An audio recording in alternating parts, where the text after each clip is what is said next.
Hello students, मैं विशाल गुप्ता आपका teacher. कैसे हो आप सब स्टूडेंट्स? इस वीडियो में मैं आपको क्लास 12 सब्जेक्ट बिजनेस स्टडीज़ का जो चैप्टर है फाइनेंशियल मैनेजमेंट, उसकी केस स्टडी स्टार्ट कराने जा रहा हूं।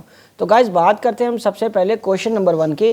इन the paint industry various raw materials are mixed in different proportions with petroleum for manufacturing different kinds of paints. One specific raw material is not readily and regular available to the paints company manufacturing company। एक particular item है वो जो available regularly नहीं होती, ठीक है। Bollner paints company is also facing this problem. एक Bollner paints company नाम से कंपनी है जो भी ये इस प्रॉब्लम भी फेस कर रही है। And because of this there is a time lag between placing the order and actual receipt of the material. और इसलिए ऑर्डर प्लेस करने और रिसीव करने का जो समय है उसमें काफ़ी गैप होता है।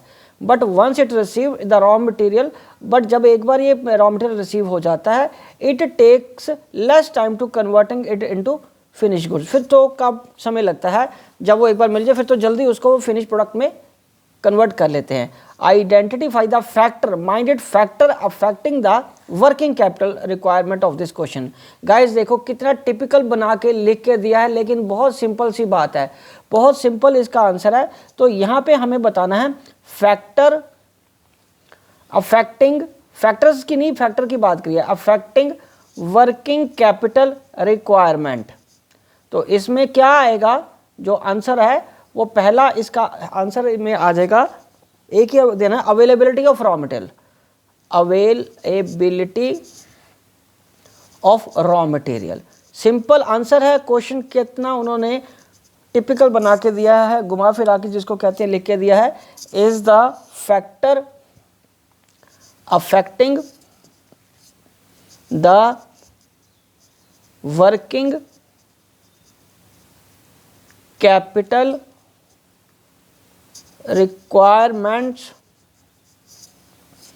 Of the industry.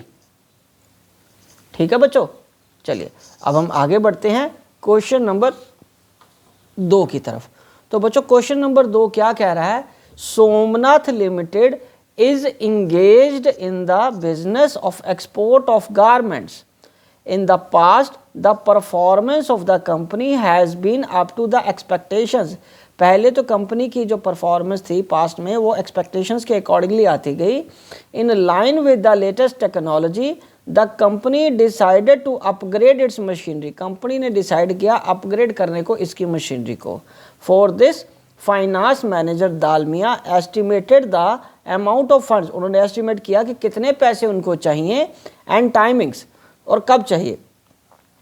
This will all help the company in linking the investment and financing decision on a continuous basis. Dalmia therefore began with the preparation of sales forecast for the next 4 year. और इस सबको देखते हुए दालमिया ने क्या किया, अगले 4 साल की सेल को अनुमान लगाना शुरू कर दिया। He also collected the relevant data. उन्होंने रेलिवेंट डाटा इकट्ठा किया, ठीक है, for the profit estimates in the coming years. But doing this he wanted to be sure about the availability of the funds from the internal sources of the business. For the remaining funds he is trying to find out alternative sources from outside. ठीक है बच्चों, और identify the financial concept discussed in the above para. Also state the objective to be achieved by the use of financial concept so identified।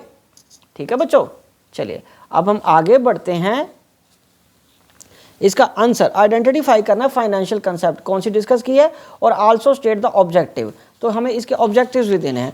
तो guys अब मैं आपको इसका answer लिख के दे रहा हूँ।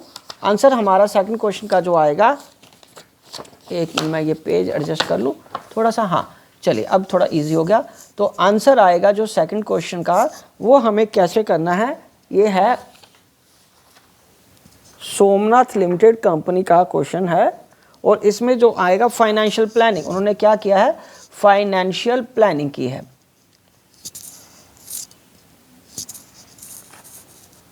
Financial planning is the financial concept discussed here, इस केस स्टडी में वो डिस्कस किया गया है। So the process of estimating the fund requirement, estimating the fund requirement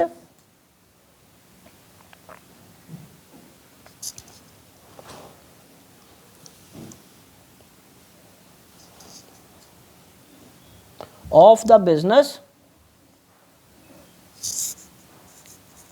and specifying the sources of funds is called financial planning, financial planning. तो ये financial planning है, ठीक है जी। तो उसके बाद हम आगे इसको बढ़ते हैं। It relates to the preparation of a financial blueprint on an organization's future operations, ठीक है जी। और उसके हमें ऑब्जेक्टिव्स भी बताने को बोला था ना, और ये तो इसका मीनिंग आ गया। उसके बाद also state the objective to be achieved by using this concept, ठीक है जी। तो इसके ऑब्जेक्टिव क्या आएंगे? अब इसका नेक्स्ट है the objectives to be achieved by the use of financial concept